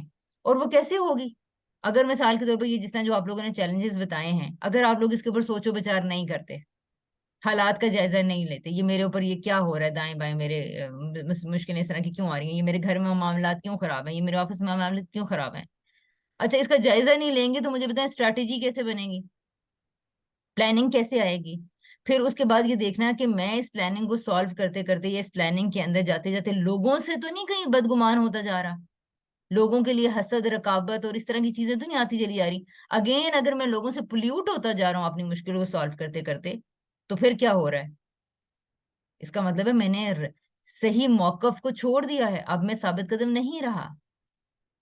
तो ये बात है जो हमने अगेन समझनी है कि सब्र क्या होता है भाई। सब्र ये होता है कि किसी भी जगह पे सही मौकफ को ना छोड़ा जाए। अच्छा, बाजू का छूट भी जाता है, कोई मसला नहीं है। If you are noticing your problems, तो आप ये भी एक दिन नोट कर लेंगे कि यार ये मैंने गलत कर दिया यहाँ पे फॉर एग्जाम्पल, तो ओके, मुझे इसको कैसे ठीक करना है। अब आप दोबारा से दोबारा सोचने लग जाएंगे। यानी थॉट प्रोसेस में शामिल होना एक इतना अमेजिंग जर्नी है कि आप खुद ब खुद भी अपने आप को इतना चलाते चले जाते हैं। और फिर अगर अच्छी कंपनी हो जाए, अच्छे लोगों की सोबत में बैठ जाएं, फिर तो क्या ही बात है। फिर तो मुश्किलों के चैलेंज या चैलेंजेस के जो मुकाबले में सॉल्यूशंस हैं वो और भी ज्यादा जल्दी सामने आने शुरू हो जाते हैं। यानी आपका कोई दोस्त आपको बता देगा, देखो ये तुम ना ये तो ज्यादती कर रहे हो भाई किसी के साथ। या फिर वही कहेगा कि अच्छा तुम्हें परेशानी हो रही है इस बात पे, तो यार इसका हल निकालो, आओ उनसे बात करने चलते हैं। फाइन, ठीक है। बात करने के लिए फिर ये नहीं है कि हमने प्रिटेंशियस होके दिखावे के लिए लोगों को मैनिपुलेट करना है और उनको अच्छी अच्छी बातें बोल के अपने मफादात निकालने हैं। ये तो हो रहा है हर जगह। नहीं, you are a learned man, you are conscious about your learning and you are conscious about your accountability। तो फिर तो मुझे इसका मतलब है कि वो रवैये और वो चीजें इख्तियार करनी है जो वाकई ही ठीक रास्ते हों।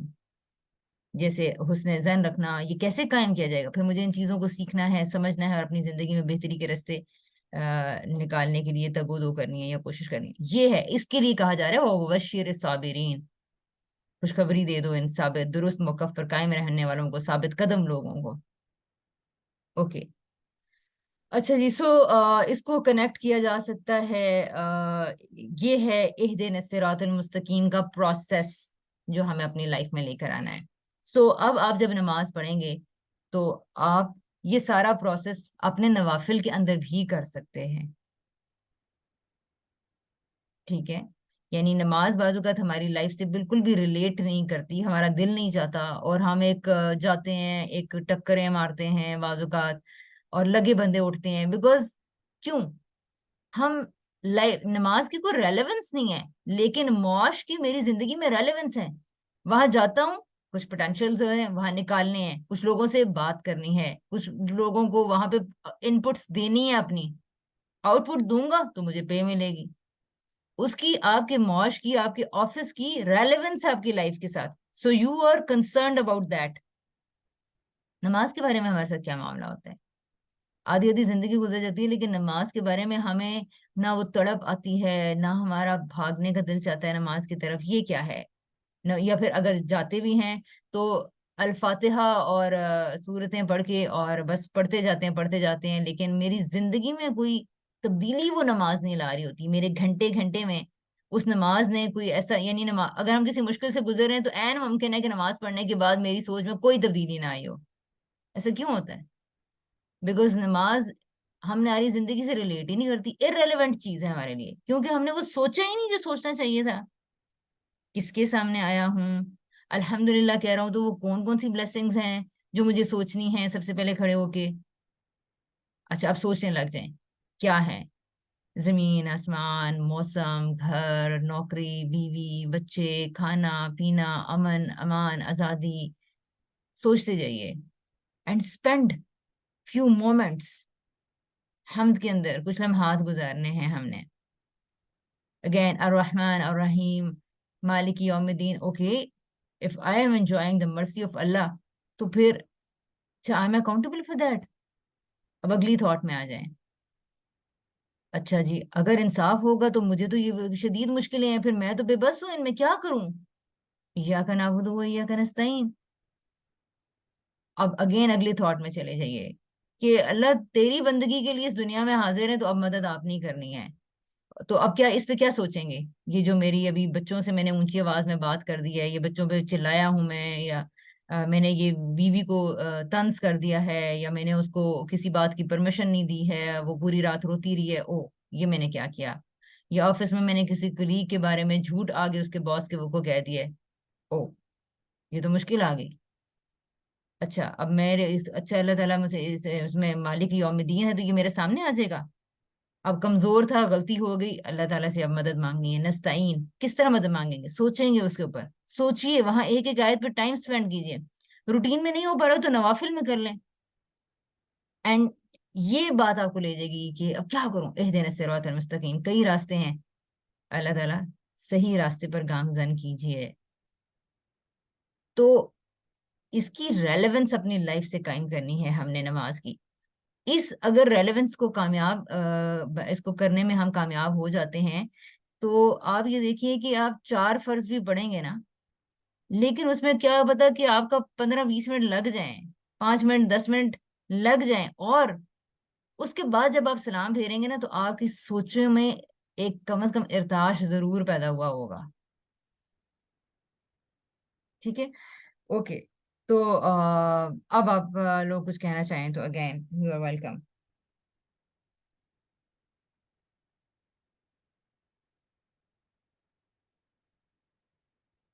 जी फारूक।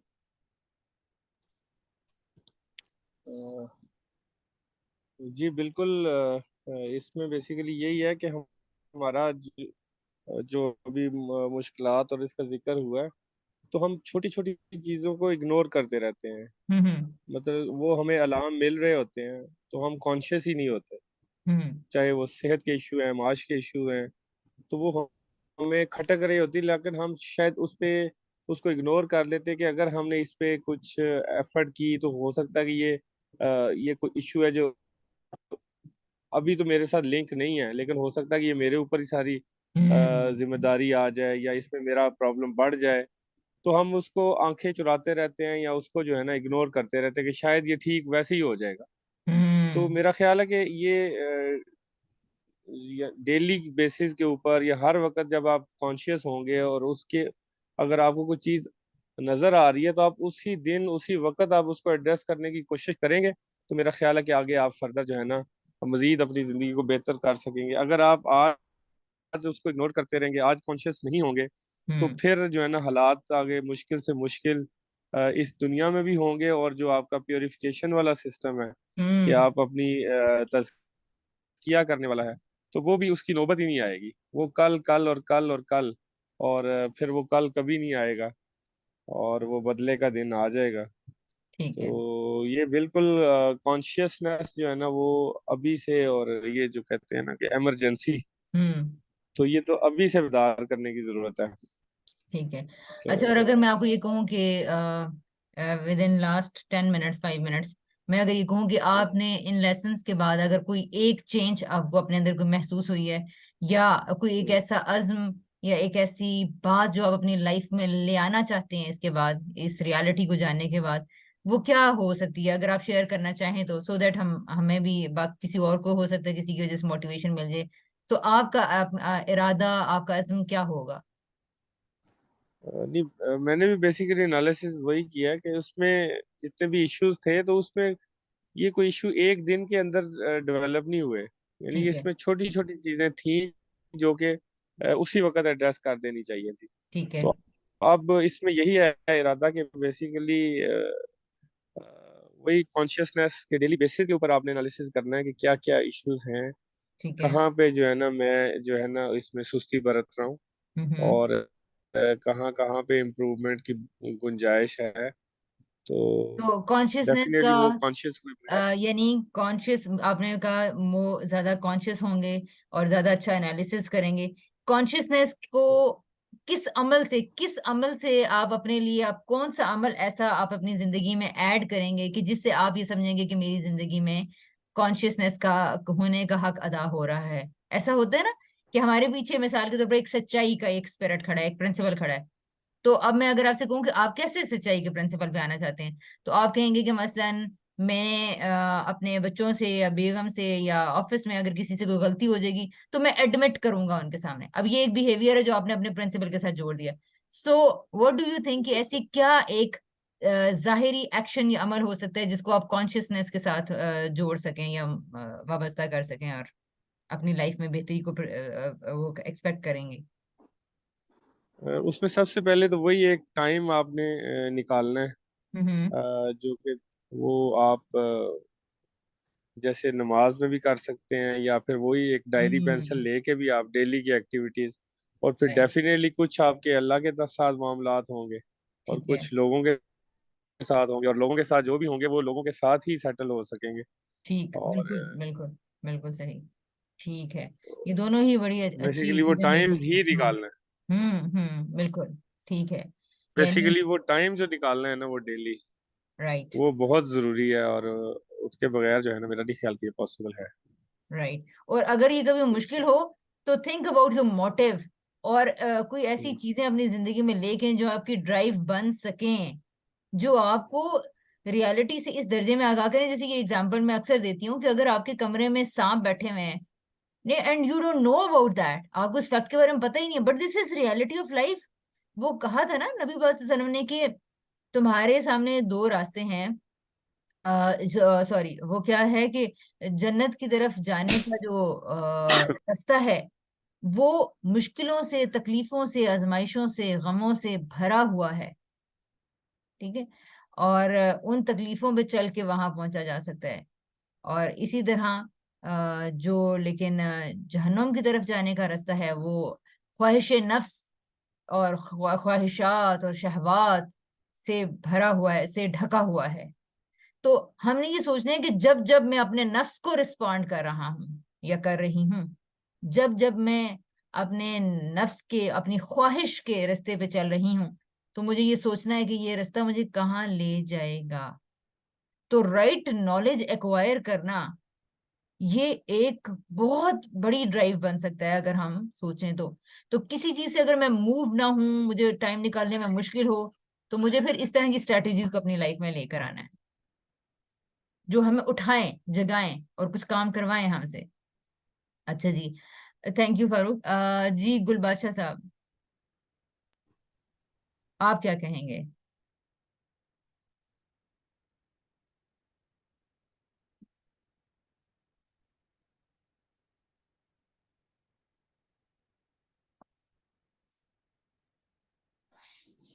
जी मैम, मुश्किलात तो ज़िंदगी में जो है ना वाकई होती है, लेकिन जिस तरह आप कह रही है कि मुख्तलिफ एंगल से सोच के उस पर जो है ना एनालिसिस करना, हम्म। ये चीज़ शायद मेरी पर्सनैलिटी में एक कमज़ोरी होगी कि मैं पूरी तरह एनालिसिस नहीं कर पाता।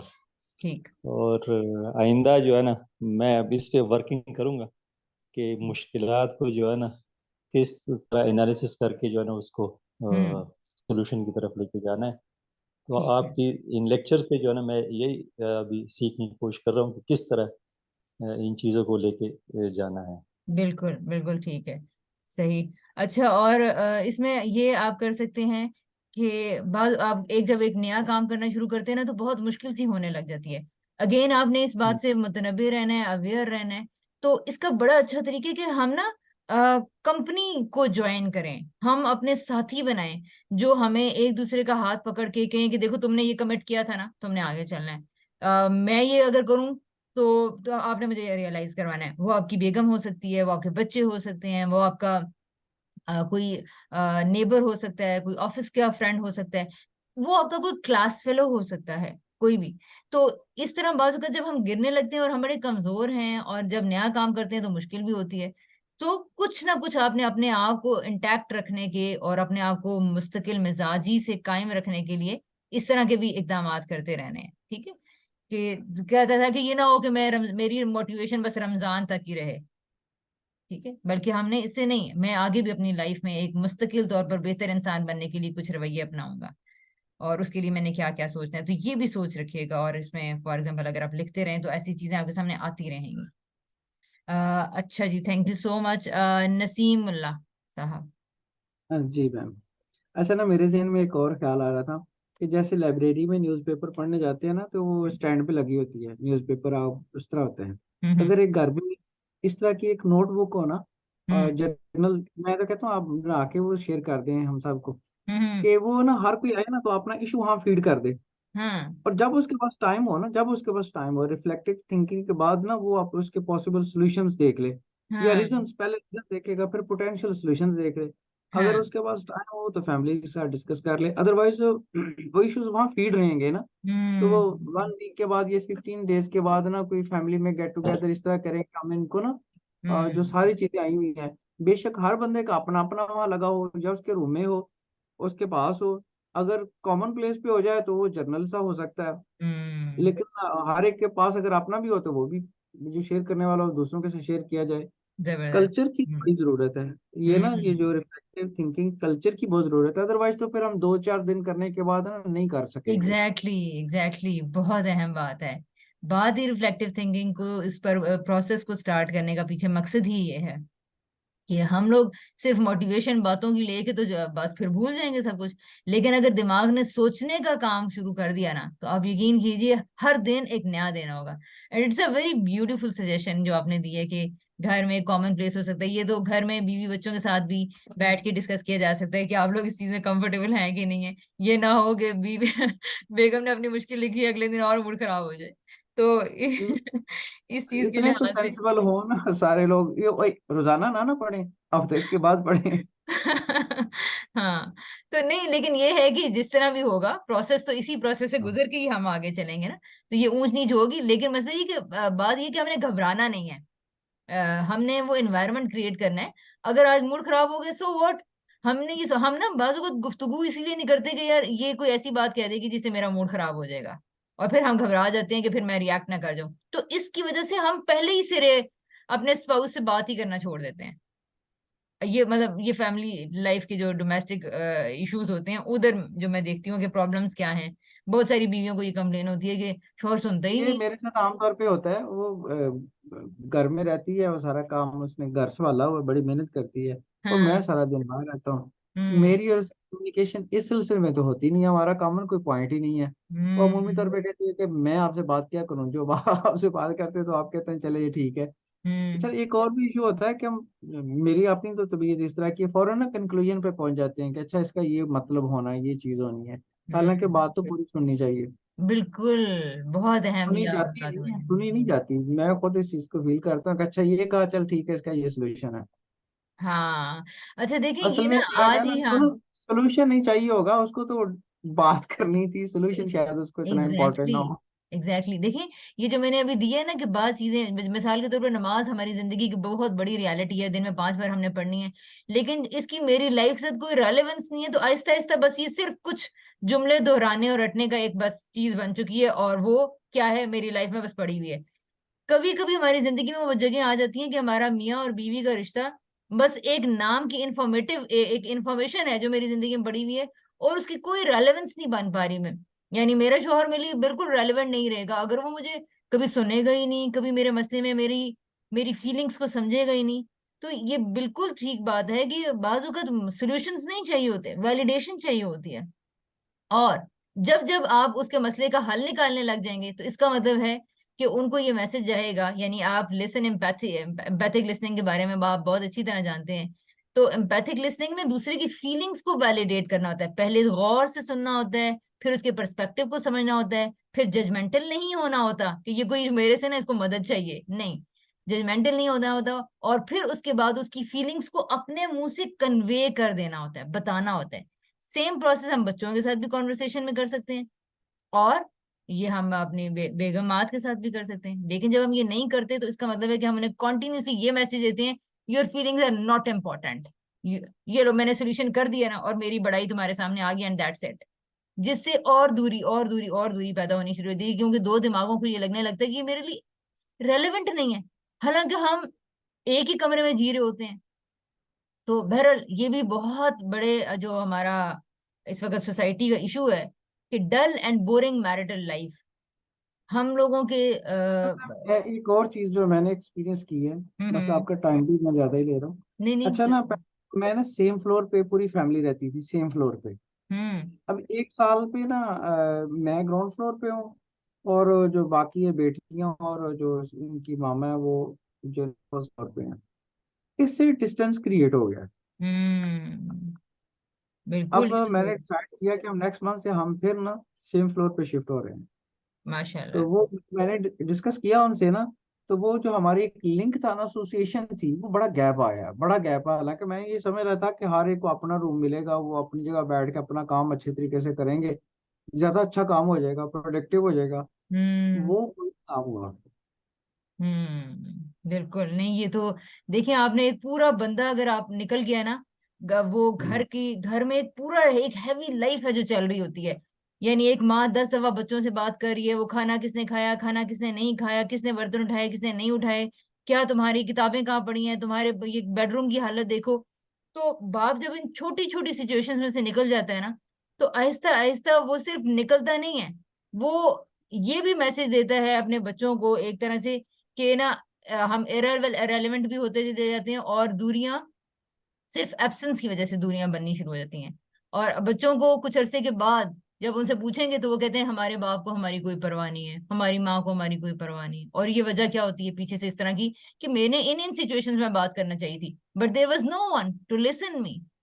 तो बच्चों के अगर मैं मसाइल देखती हूँ तो इसी तरह के बच्चों की फीलिंग्स हैं कि हमें मेरी सुना बेटी ही एक नहीं गया। मेरे साथ बात करती है, कहती है पापा जी आप समटाइम ना इतने हार्श हो जाते हैं तो आपको पता नहीं चलता। साथ वो रोना शुरू हो गई, मैंने कहा रो क्यों रही हो? कहती है वैसे ही रो रही हूँ, लेकिन आपको पता नहीं चलता, आप बहुत सख्त लफ्ज अदा कर देते हैं। मैंने कहा हम्म। वो मुझे बता दो मैंने क्या कहा है।